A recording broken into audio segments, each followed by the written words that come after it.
ayun guys, welcome to another food vlog. So, punta tayo sa Gold Ribbon.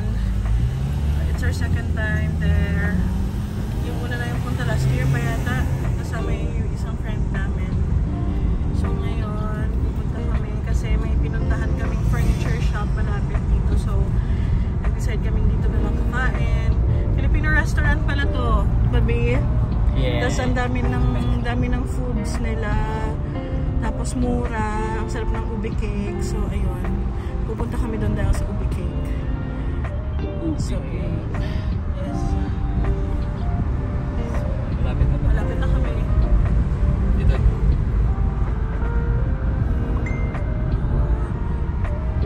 Saan tayo mag-park? Sa New World ba? Siguro. Kapit tayo. Let's see. Check mo Let's natin see. kung may park. Kasi doon naman magle-left ka naman. Kasi 1:30 na, so baka wala na masyado. Oo, baka wala. Tsaka weekdays ngayon. So baka hindi madaming tao. Kasi punuan doon guys. Kailangan mo magpa-reserve pag weekends. So ayun. Hindi kami nakapagpa-reserve kasi weekdays naman. So ayun. We'll see.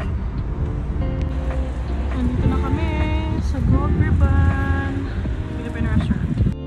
So, what's up guys? So, dito na tayo sa loob ng Gold Ribbon. Yun, so Filipino food.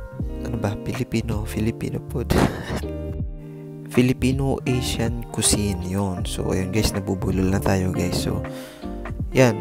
Kung nakikita nyo naman, hindi ko na kailangan sabihin yan. So, ayun yung ubi cake. So, yan yung gustong tikman ulit ng asawa ko. So, yan, may ensaymada. So, yun. Ito yung in-order namin guys. Dinuguan, tsaka crispy pata. Suabe, crispy na crispy yung pata nila.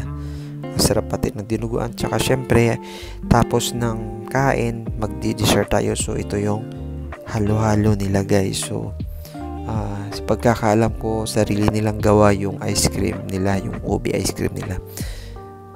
Correct me if I'm wrong. Charot. Yan.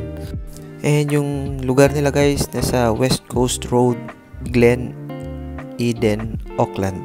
Yun.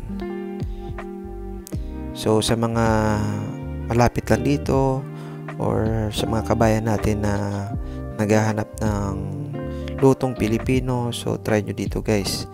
Yung halo-halo nila, yung sahog, hindi tinipid, the best. So guys, recommended to guys. And hanggang dito na lang guys. Follow for more.